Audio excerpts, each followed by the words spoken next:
अस्सलाम वालेकुम दोस्तों, मैं हूँ आप लोग का प्यारा सा रियाज। और देखिए আর বন্ধুরা আমি আজকে এসেছি আরামবাগে। তো আরামবাগে যে দোকানে মাল দেবো সেই দোকান এখনও খুলে, এই ভদ্রলোক এসে পড়েছে, খুলছে দোকানটা।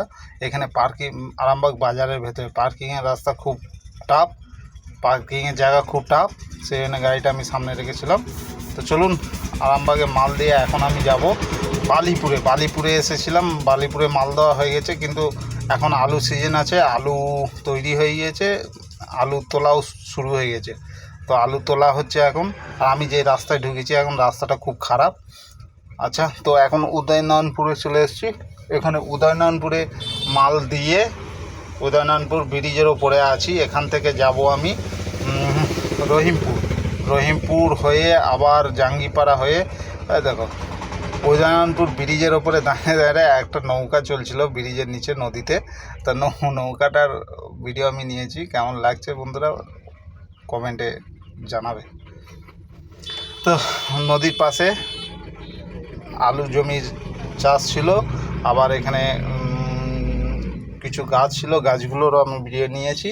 কিন্তু এগুলো নিলে সবার পছন্দ হয় না, সে না আমি ভালো লাগার জন্য নিয়েছি ভিডিওটা।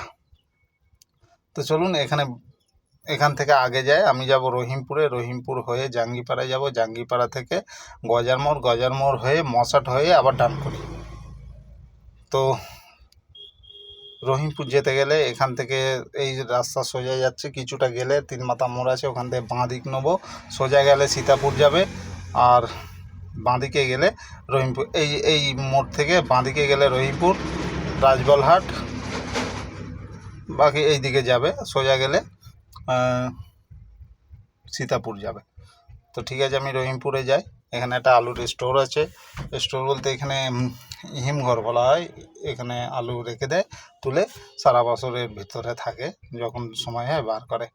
তো রহিমপুরের এই রাস্তাটা কত সুন্দর দেখাচ্ছে দেখো না। এখন গ্রীষ্মকাল এসে গেছে, মানে শীতকাল শেষ হয়ে গেছে, গ্রীষ্মকাল পড়ছে সবে। রাস্তাটা দেখতে খুব সুন্দর লাগছে, মৌসুমটাও ভালো লাগছে, সেই জন্য পুরো রাস্তার আমি ভিডিও করেছি। তো এই দেখো এখানে আবার শিব পুজো আছে, শিব পুজোর চাঁদা নিচ্ছে। এই কত সুন্দর সুন্দর ছেলে দেখেছো তো, এরা শিব পুজো করবে। হ্যাঁ, শিব পুজো খরচা মনে হয় 1000-1200 টাকা, আর এরা চাঁদা তুলে সে পয়সা জোগাড় করছে। কী অবস্থা এসে গেছে, নিজেদের টাঙ্গেও কিছু পয়সা নেই। চলো আমি এখান থেকে আগে যাব, আগে জাঙ্গিপাড়া না, রহিমপুরে মাল দিয়ে তারপরে জাঙ্গিপাড়া যাব। রহিমপুর মোটামুটি চলে এসেছি। আপনার এই রাস্তাটা দেখাবার কারণে এটাই, এই গ্রীষ্মকালের সময়টা কত সুন্দর লাগে। আর এখন দুপুরের সময়, এখানে একটা মসজিদ প্রায় 12টা-1টা বাজে যাচ্ছি, পাশে একটা মসজিদ আছে, দেখো মসজিদটা কত সুন্দর, ছোট্ট মতন মসজিদ, বা দেখতে ভালো লাগছে মসজিদটা। তো চলো মসজিদকে আরও আগে যাব। রহিমপুর মসজিদ পার করে চলে এসেছি। আমি এখনও রহিমপুরে ঢুকিনি, রহিমপুরে ঢুকবো। হ্যাঁ, রহিমপুরে এসে গেছি। রহিমপুরে মাল দিয়ে সাইকেল করে ছেলেগুলো যাচ্ছিল, ওই বাচ্চাটা কেমন চুল কেটেছে, আমি ওকে জিজ্ঞাসা করি বাচ্চা কোথাও চুল কেটেছিস, মাঝখানে আমার তার মাঝে আমি চলে এসেছি। চলুন শিয়াখালা থেকে গজার মোড় আগে অনন্তপুর, এখন আছি অনন্তপুরে এই জায়গাটা।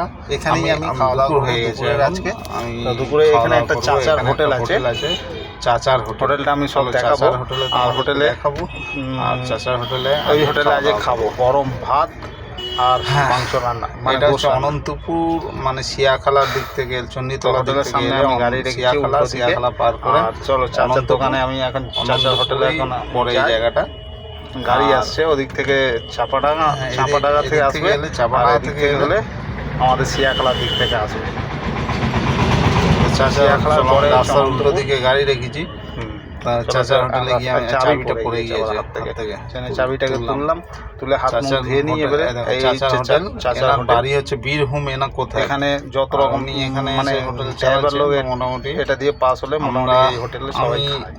আর শুধু আমি নয়, যত ড্রাইভার আছে বাংলাদেশে যেমন পাস কালো ভুনা, লাল ভুনা এসব করে হয় না, কালো ভুনা ফেমাস, এই চাচা হোটেলেও কালো ভুনা ফেমাস।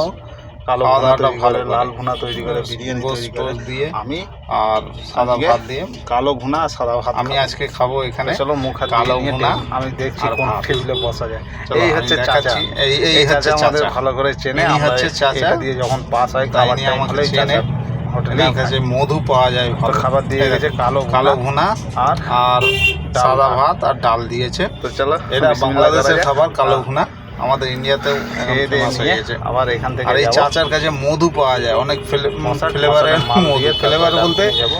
যেমন খাওয়া দাওয়া হয়ে গেছে, মুখ হাত ধুয়ে হাত ধুয়ে নিই। ফুলের হাত গন্ধের ধুয়ে চাচাকে পয়সা দিয়ে একটা ফ্লেভার হয় না, খাওয়া হয়ে গেছে। হাত ধোয়ার সময় এই ভদ্রলোক আমাকে তো জিজ্ঞাসা করছিল ফুলের গন্ধর একটা ফ্লেভার পাওয়া যায় না, ওই ফ্লেভারের মধু পাওয়া যায় এই চাচার কাছে। খাওয়া দাওয়া করে আমি এখন গাড়িতে চলে এসেছি। ভিডিও মনে হয় চলো চলো এখানে গোডাউনের দিকে যাবো। গোডাউনে গিয়ে আবার গাড়ি লোড হবে আমার। এখান থেকে আগে বেরিয়ে যেতে ডানকুনি ঢোকার সময় গোডাউনে যাবো, গোডাউনে গিয়ে গাড়ি লোড করবো। যেতে যেতে দেখি এখানে মদনের ছেলে এখানে চায়ের দোকানে বসে আছে। মদনের ছেলে আমাকে দাদুর সঙ্গে হয়তো চা ঘুরতে এসেছে, চায়ের দোকানে বসে আছে। ও আমাকে দেখতে পেয়ে বলে তো গোডাউনে চলে এসেছি বেশ সারা দিলাম আমি। গোডাউনে চলে এসেছি, মালও রেডি করে রেখেছি। বলে এইসব মালগুলো আমার গাড়িতে লোড হবে, দেখাচ্ছি এই ফ্রিজগুলো লোড হবে আজকে। তো কালকে যাবো জয়নগর। বন্ধুরা এইসব ফ্রিজ নিয়ে কালকে যাবো জয়নগর। জয়নগর বাকি ভিডিও এখানেই থাক। বাকি খুদা হাফেজ, বাই বাই।